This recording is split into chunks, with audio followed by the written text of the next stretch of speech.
Hi, welcome back. I'm Kirsten from JK Fiber Arts. We are continuing on the TDF 2025, and what are we on? Oh, we're on stage 11. So today we are going to step away from our bat spinning and cotton spinning, and we're going to do some top. So this is some comb top. This is Rambouillet, which I dyed. So this is my top. I really love this colorway. I actually spun some of this up already, but this is the second run, and this one I dyed a little bit darker, so I really want to see the difference. And then I can show you at the end the yarn that I already made, and we can kind of compare and see how this looks a little bit darker. I also want to look at this and see how we want to spin it up, because one of these I want to do as a fractal. This might be the one. I love Rambouillet fiber. It is very springy, and it has lots of loft, and it's next to skin soft, and it is just one of my faves. Although I think Polworth is probably one of my very, very favorites here. So here's what I have. This is a 4-ounce, and typically if we want to, I want to do something as a fractal on this Tour de Fleece. So maybe this is the one. It's stripy, but my color repeats are very short, so I probably don't need to spin this as a fractal. And again, I'm debating about how I want to do this. You don't know. I looked at the other top, and I didn't think any of it looked particularly like it needed to be spun as a fractal. Maybe we should just do this one just to see, and then I can compare it with the other one. So why don't we try it? Although this will look really cool though if I spin it and then chain ply it, because or 3-ply it. 3-ply probably look really cool. I have decided, and what I have decided is I'm going to 3-ply this, and I am not going to do it as a fractal, I don't think. So we'll just divide this into thirds, and then spin it straight, I think. So I'm just going to open this top up. Anytime that you manipulate the top, this is all considered pre-drafting. Pre-drafting is any time where you're like pulling this apart, putting it into strips, you know, separating the colors out. I mean, I have a really good top over here for spinning from the fold, so I'm excited to do that one. But I have just been longing to do this one. And this is one that I made, like, I don't know, how many of these did I make? I think I made 3, and the first one I test spun the entire 4 ounces and I loved it, but one of the responses I got was they didn't think that the top looked like it would be good to spin, like the colors didn't look like they would go well together. And then when she saw me with it spun up, was like, oh my gosh, yeah, now I see it. And so that was cool. I like when I can surprise people. So let's see here. And I'm just opening this up so it'll be easier to divide it into thirds. But when you have milled top, commercial top, it comes kind of tubularized, and I'm just opening up the tube so that I can see what I have here. Kind of make my decision as to how I want to spin this. So I wanted to have this done earlier when I had good lighting, and Finn was out in the backyard. I was feeding the birds, and he saw a rabbit. No, he didn't see one rabbit. He saw like 3 rabbits. They were in our yard. Everybody was caught unawares, and he chased the rabbits into the woods. And when he came out of the woods, he had thousands of those green, I don't even know what they are. They're like little seed pod things. They're small and round, and they have like a little tiny tail on them, and they are like little mini burrs. And oh, I spent the last 2 hours almost trying to get them out of his fur. They're still not out. It's just Horrible, horrible. So that was what I did instead of getting started on this. So let's get this done here. Let's see how much this weighs. So this is 126 grams, 126 grams. That's a heavy one. So we're looking at, 42 grams for each third here. And I'm just going to kind of guesstimate where my first third is going to come from. I think this looks like it's probably about right. Just got to make sure it doesn't start cheating over too far here. Going to keep peeling this off here, and then we'll be back to show you the thirds here, and I'll have my little nests, and we'll be ready. Let's see if I'm even close on this one. I think I might be a little thin. The other thing I'm going to do is I'm going to pay attention to which end I'm winding from. So I'm starting at this dark green, neon green tip here, okay? And I have to tell myself that too. That's 45. Well, I'm not sure how much of that recorded. I keep trying to do things quickly and I am not doing a good job. Let's try this one more time. In case you guys didn't see it. This is 128 grams, about, roughly. So 126, sorry, 126 grams, which should be 42. So this is 41. That one is 43.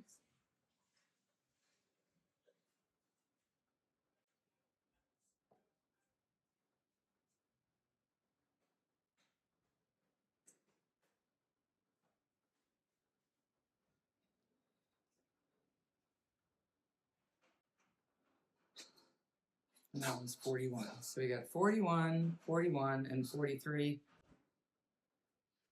I can literally take this and probably just split it in half and share it here.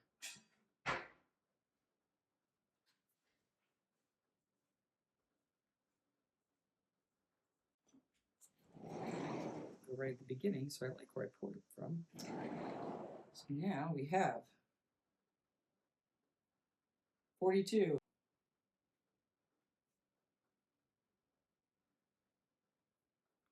I want to do it. All right, so we're calling this even. 42, 42, 42. Secret to life, the universe, and everything. All right, so let's get this on the wheel.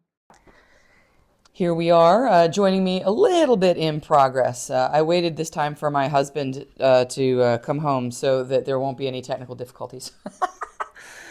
It's always better when he does it. This is the Sepia Tone Lovin, and this is Rambouillet. The Rambouillet is one of my favorite fibers, and I will show you why. So we're going to 3-ply this, and I am going to spin this. I've already been checking my WPI here, and I'm spinning this at about a 22 or so. Rambouillet is a really lofty, springy fiber. This has a lot of memory in it, and it can also take a lot of twist, so you have to be careful you don't put too much twist in it, because it'll just keep going and going. I mean, I can make it so, well, I'll show you here in just a second. Let me just get this one on. Okay, we are back again because the technical problems continue to plague me.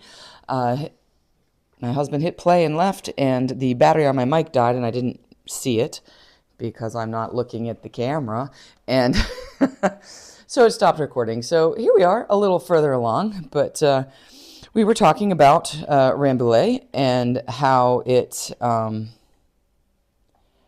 has a lot of spring in memory, and I didn't have enough time to totally charge this back up, so this might be a very abbreviated session. If it ends abruptly, I will see you tomorrow with this ply and everything charged up. I want to show you this. Let's see. So we're trying to spin around a 22, and this is pretty spot on 22 here. And if I do this, see how lovely this looks. This is very fluffy and fuzzy, And when I thought I was recording, I made a plyback test, and you can see that this one, and this is at a 22 also, and you can see that the one that I'm using as my plyback test is thinner. And that is the same WPI. It's just there's so much sproing in here that it can take a little more twist here without really increasing the angle of ply much at all. So all I'm going to do, I'm changing absolutely nothing other than I'm going to go 1, 2 more times around on the wheel. And now we're going to do our plyback test. So now if you look at them, they're very close to the same. They're almost exactly the same. And I think that this is the plyback test, and this is the one that I'm currently spinning on the wheel, on the single. And it could probably take a tiny bit more twist, and it would be absolutely perfect in matching the one that I have as my plyback. So let's take a look here. Again, all I'm going to do is add, let's add just like 1.5-ish here, because we didn't really need much at all. Yeah, see, that was too much. So I think I liked it. It was pretty close before. So now you can see that I've lost a little bit of my sproing in this one. So if I pull on this one, it still has sproing, but not as much. And watch this one. Woo, this one goes really far. And this is a lot softer of a yarn here. I can feel that it's a lot softer and more flexible. And this one, although still okay, is stiffer. So I'm going to continue on here. So I'm doing a short backwards draw for this, and we're shooting for that 22-ish single. I know that I've already gotten a little bit thinner in some places. I wanted to have this video up tonight, and when I went to charge, so I had to wait to charge my mic back up. I went to charge it up, and I thought, well, I'll just have dinner, because I was going to do this first and then eat dinner. So I made my dinner, and the whole time thinking that the mic was charging. When I came over to look at it, it was not charging because somebody had turned off the power strip.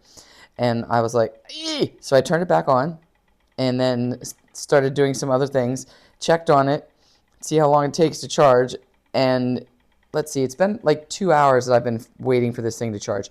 And so now I get to it, and still there's no light on it. I'm like, what was happening? And the actual charging cable was not plugged in the whole way. It was partially knocked out of the power strip. So yes, that's how this day has been going. But it is a better day than yesterday, where we were picking thousands of burrs out of fin instead of spinning. So I have never had so many. My life is pretty boring, but I've just had all these little things that are just getting in my way this year for Tour de Fleece. So tomorrow is a time trial, and it is I want to say it's stage 13. That may not be right. I was looking at the schedule earlier. Let me see. I have it here. Tomorrow, stage 13. I did remember it right. And it's a time trial, so I figured this is perfect for this. I'm just going to speed through this spin, and I'm going to get all 3 of these done tonight. Oh, look at that. I love that. That's absolutely what I want. And it absolutely matches. I don't know why I made my plyback this kind of fleshy color. You can't see it on my hand. I'm going to actually, let's just get rid of that one and make this one my new plyback, because you'll be able to see it. I'm also super nervous that I'm going to run out of time on my mic, because I only partially charged it, because I didn't want to lose all of the daylight. I've got a few minutes of daylight left. Now the dog is barking to come in. This is reality TV at its finest. Here we have our plyback test. Oh, I love this. It looks so good. And I'm going to take a little break to let the dog in. All right, we're back. I checked, the mic is still running, so we got that going for us. All right, things are looking up. Tomorrow, I was also thinking, because it's a sprint stage, I'm very I want to do something that will be quick. So we're going to do the fold singles. And the fold singles are I have the Malabrigo Noob, and I did them last year for the Tour de Fleece, and it was so fun. I loved it. And I made a really cute little beanie hat out of it that I wore a ton in the winter. So I want to make another one, and I am excited to do this. I have a different colorway of Noob. It's a little bit darker of a colorway, and I think it's going to be really pretty. And I have 8 ounces of it this time, so I am ready. Or maybe I have 200 grams, but last one I only had the 100 grams, and I had enough to make a beanie, but I didn't have enough to really make like any hat that I wanted. This time I could make any hat I want. I could make like a full-sized hat with a pom-pom and everything. So I think that's what I'm going to do. I can tell already that this is too thin. I don't even have to check it. I know it's too thin. We're going to have to thicken that up a bit. Things you can do to spin thicker. 1 is just pull more out of your drafting triangle.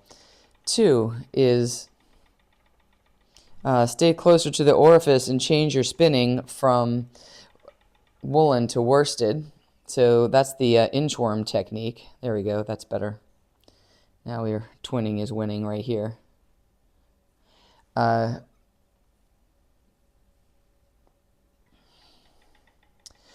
Spinning a short forward draw, so staying closer to the orifice, pulling more out of your drafting triangle, and like that, and that can help you to spin thicker. And the most important way, or I think the best way to help you, if you're really trying to spin actual thick, this isn't really spinning thick, this is just spinning less thin. Is to pre-draft, and pre-drafting is you tear it into strips and then spin the strips, and it's a lot easier to stay thick that way. I'll show you tomorrow. So tonight my plan is to spin this very fast, and that will not occur on video because there will be no talking. They will just be spinning like a machine, and then hopefully I can get these done. I don't know if I'll get all 3 done tonight, but hopefully I'll get at least 2 of these done. 2 of the singles. Tomorrow I'll finish the 3rd, and then probably ply in the evening, later nighttime. And then tomorrow we'll start stage 13 with the fold singles. So you'll see, hopefully this video will be tonight, which is stage 12, Thursday of the tour. And tomorrow we'll have this ply video, and then Saturday my hope is to have the stage 13 from tomorrow up for fold singles. Clear as mud, right? Just look for the videos. They're going to come out. They'll be hopefully entertaining. What else did I want to say? I don't think I had much else fiber-wise to talk about. I did have a question for you guys unrelated to fiber arts, which is, what shows are you watching? Because I have a show hole. I am like, I don't know, I haven't been able to find anything I really love that I can kind of just let it run and watch. Oh, I love this one too. Let's keep. There we go. Hopefully you can see that these are pretty much identical. See that? Lovely, soft. Oh, we didn't do the angle of ply too. Let's check that out. You'll kind of have to trust me on this one because I don't think you'll be able to see it because it's all the same color. This is 30, pretty much right on the money. 30. All right, so that's awesome. I like it. The TV watching, so shows, I have an eclectic taste in TV. Mostly I like the BBC stuff, mystery. I like the mystery stuff, but the BBC mystery stuff, not so much the USA ones where there's all the blood and gore and guns and shooting. I like the ones where they're more like Columbo. So I like to try to figure it out, and I can mostly do that when I just listen, because as my husband says, I don't really watch TV, I listen to TV. Um, so what have I recently been watching slash listening to? Oh, I also like sci-fi. That's another thing that I enjoy, and I like action adventure comedy. I like a lot of things. I am currently watching Foundation with my husband, and there's very few shows that we watch together, but that is one of them. And we caught up though to real time, so now we have to wait for episodes to come out. So we're not going to watch it probably for a month or so that they can get more episodes out. Because I like to watch more than one at a time. But I'd be interested to hear what everybody else is watching. Oh, the other thing that we were watching. Now this one I need to know if anybody's watching this show because Severance. It's on Apple TV. I was scrolling trying to find a show to watch. Severance. I have no idea what's happening on this show. So we started watching it. It is definitely a science fiction-y, dark, well, I don't know if it's a I think it's a dark comedy. I think that it's a dark comedy. But it is bizarro, but compelling bizarro. And we are watching, and I'm like, I don't understand what's happening on this show. It is crazy. And I can't figure it out, and I want to know before I get too invested in this show because I don't want to waste all my time for it to be stupid. Uh, so I'm hoping that it's worth watching and that it's like really, really good. And soon somebody's going to give me some information because right now I'm completely confused as to what's happening. Interested in if anybody's watching Severance, and then anything else people like to watch. Like I said, I have eclectic tastes. I like historical fiction. I like, there's, well, it's probably easy to say what I don't like, which is I don't like reality shows that are like dating things and stuff like that kind of stuff. I don't like. I like reality shows like making things, like baking shows, and I like Forged in Fire. I like things where people create stuff, not like reality shows where people are backstabby and trying to manipulate people. Um, that's it. I don't think I have anything else to add to it. So let's take a look at this bobbin, and I'll show you how far we are here. So this is coming along. I think we're getting it dialed in. There's the bobbin there, and it is... in that green, you think, that green doesn't belong. But you'll see when it comes around that it looks good. There's also some blue coming up through here, too, that you're going to be like, what? But once the yarn is all together, you'll see that it kind of gives you that kind of old-time faded photo feel. And that's what I was going for, like a vintage kind of a thing. Let's see if I can get this a little closer in here. There we go. Hopefully that's auto-focusing. I will see you guys here tomorrow, and we'll pick up where we left off, doing some plying. And until then, spin happy. Hope your TDF is going great.